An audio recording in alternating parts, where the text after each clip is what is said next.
our Vicar General and the presiding priest, Governor wetu, Mheshimiwa our host, Mheshimiwa Mark Nyamita, my brother and friend, Mheshimiwa Masara, PS, Betsy, Mheshimiwa chairman wetu wa budget, Mheshimiwa Tandi, na watu wa Uriri. Mimi nimefurahi sana kurudi hapa Uriri.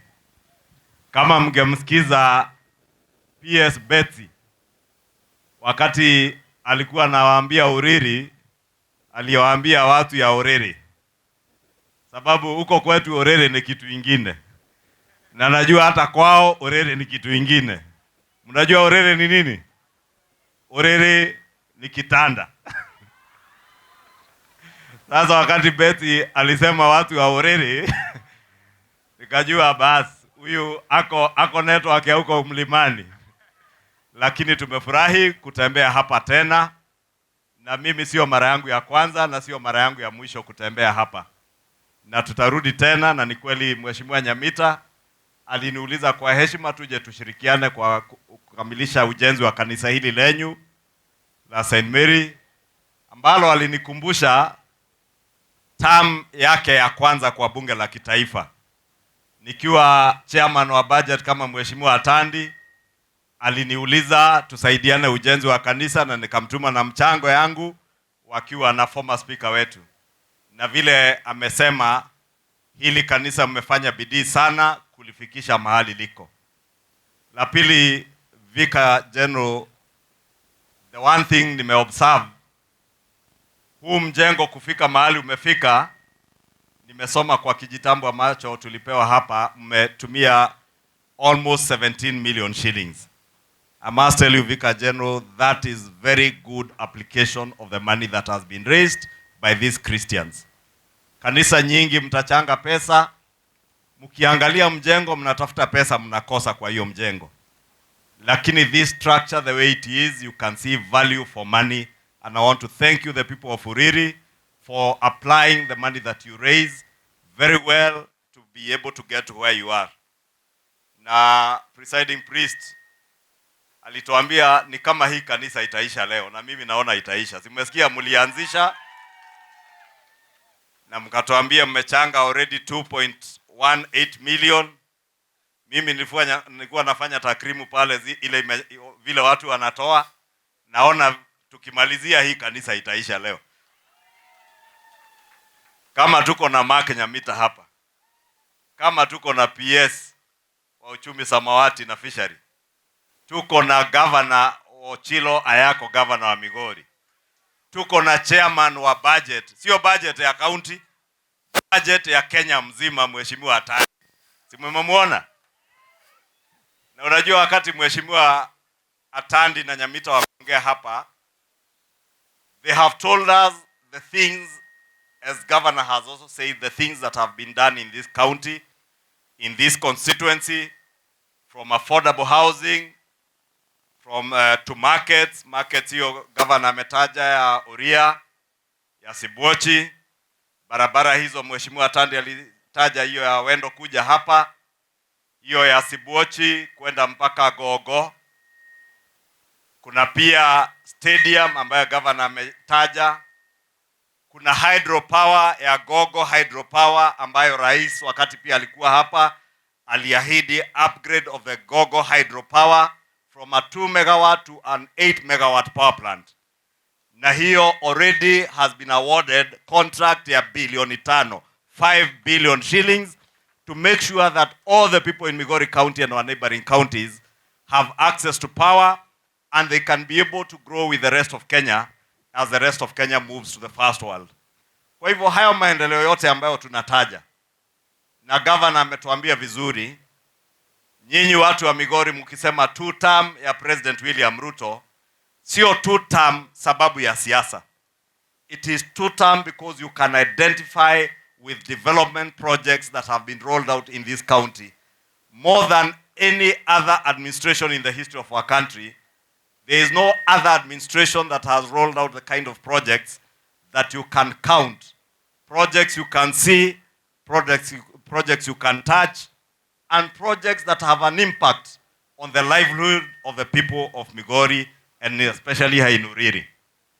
Those hostels Mheshimiwa Nyamita ametaja ya TVET yetu. Hostels for 500 students. Affordable housing ambayo inaanzishwa hapa ya 300 houses.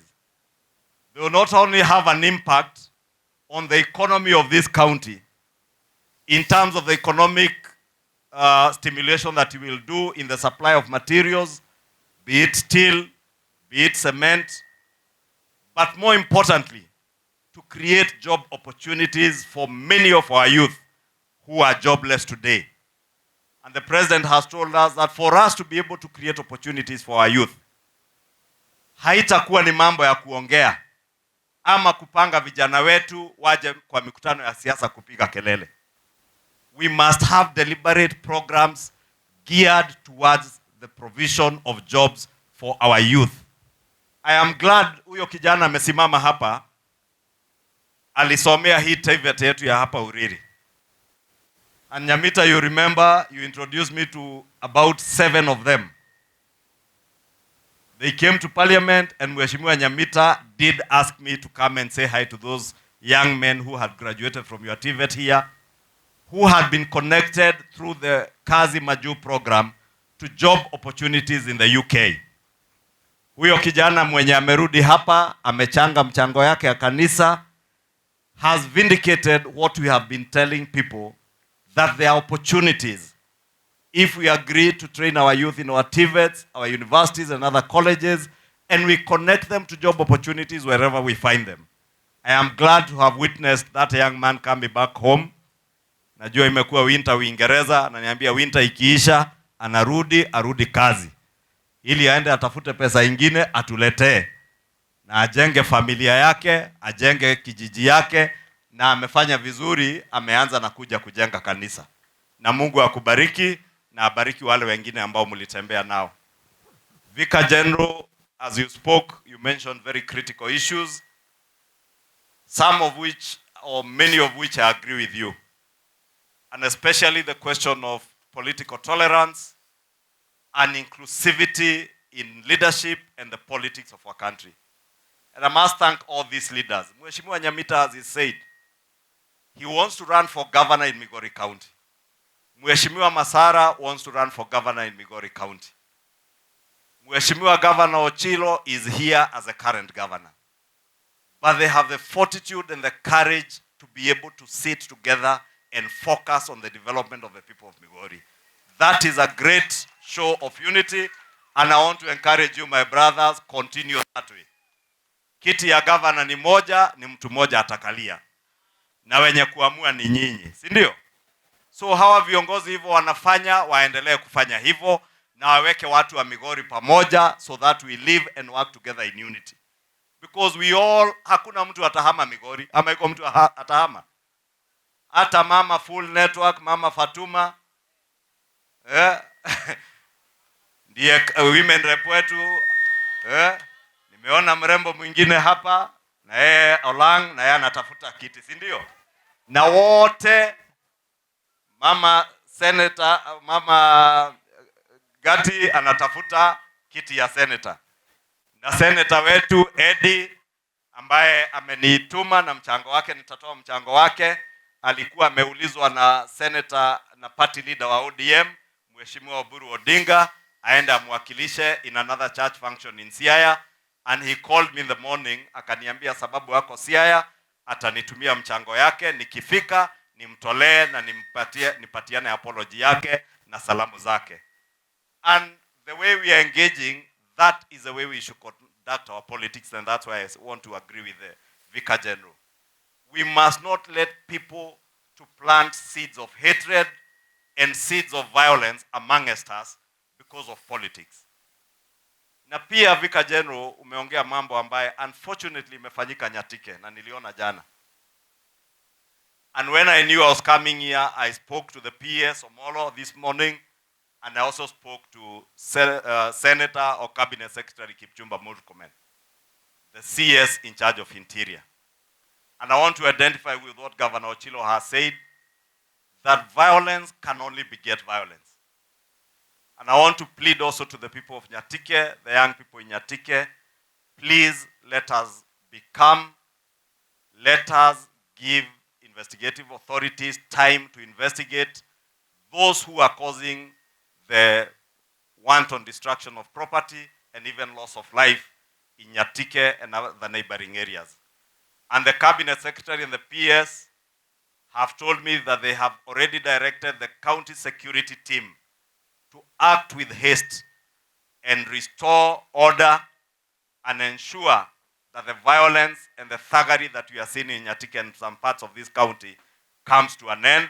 And Governor, I want to assure you, the Cabinet Secretary told me this morning that before the lapse of 2 weeks, when order is restored, he will personally, together with his Principal Secretary, come to Migori and engage with the people of Migori so that we live peaceably.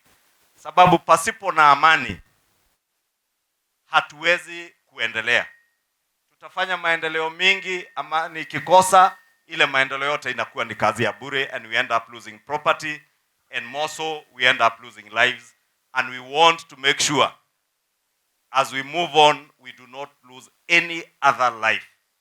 Not to gunshots from thugs, and not even from gunshots from the police. And that's why I ask that we exercise restraint, we be calm, because tukipigana na polisi pia, hawa polisi ni ndugu zetu. Huyo county commander governor anatuambia amepigwa mawe apoteze jicho, ni mtoto ya mama yake, ni bwana ya bibi yake. He is also a father to children.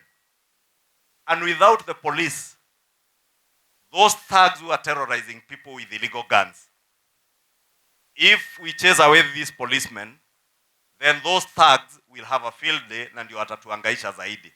Kwa hivyo tupe askari nafasi, lakini pia askari na wao wahakikishe all those who are holding illegal guns, they go after them and deal with them as criminals. Mtu anafaa kuwa na bunduki ni polisi, or if you are a licensed gun holder and you have been trained on how to use it responsibly. So Vicar General, nimekusikia, na hata kabla useme nilikuwa already, sababu niliona jana kwa runinga pia the unfortunate incidents that happened in Nyatike, na tukaongea na waziri, and because he was going elsewhere, he did ask me, please ask the people of Migori County to exercise restraint, to be calm. They, as the security agencies, will deal with that problem once and for all. Nikimalizia, Vicar General, nimesema nimewapongeza kama kanisa la Katoliki. You have spoken about the issue of our grade 10 students and some schools lacking students in grade 10. Na hiyo ni jambo ambalo naweza kuambia kupitia kamati ya elimu ya bunge letu, we have taken up, because what has happened now, Vicar, because we now have 3 years in high school, and our high schools had classrooms for 4 years. There is an extra classroom in every school. So what has happened is that because Alliance High School, for instance, or any other good school has extra space, they're able to take in more students, and that ends up, especially with our sub-county and county schools, ending up with no students at grade 10. Na nataka kuamini sio watoto wamepungua, ni sababu yale mashule makubwa yamekuwa na extra space, yamechukua watoto zaidi.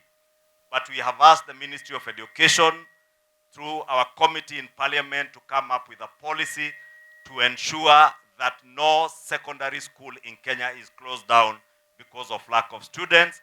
They must have quotas and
From the school he went to, it's called Strong to Serve.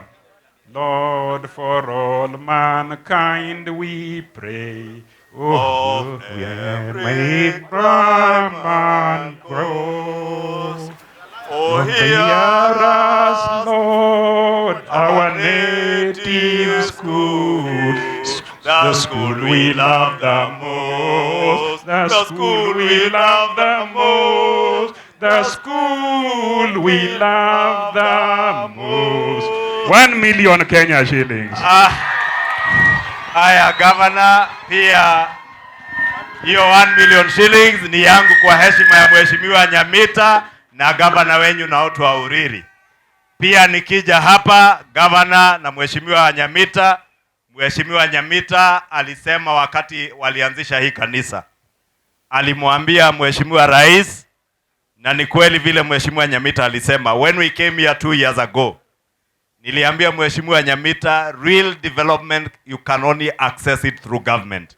And I must thank you with your governor because you have worked with the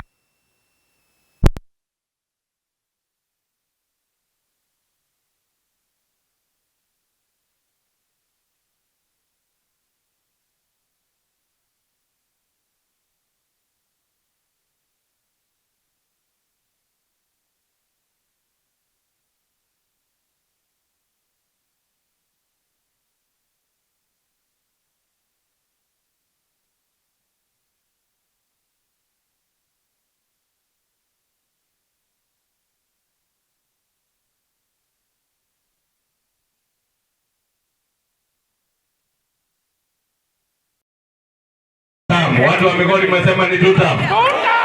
Uriri ni 2 term. President William Ruto amenituma na 2 million shillings. Kanisa inaisha haishi. Mjengo wa kanisa inaisha. Tulisema tutakamilisha. Nafika General Presiding Father, kama iko mahali itabaki, si gavana nako hapa, si Nyamita hako hapa, si mama full network wako, si mimi niko, si William Ruto wako, si tutarudi pia hapa kukamilisha mpaka tuweke pews kanisa, muingie kwa kanisa ili ndoto ya Mheshimiwa Nyamita ya kusomea hili jengo mwaka huu likamilike. So Vicar General, please start preparing the presiding bishop ajitayarishe kuja kufungua kanisa kabla ya mwisho wa mwaka. Mungu awabariki, and I love you all, the people of Uriri and Migori County. God bless you. Just a minute. Just closing prayer. Before we get the closing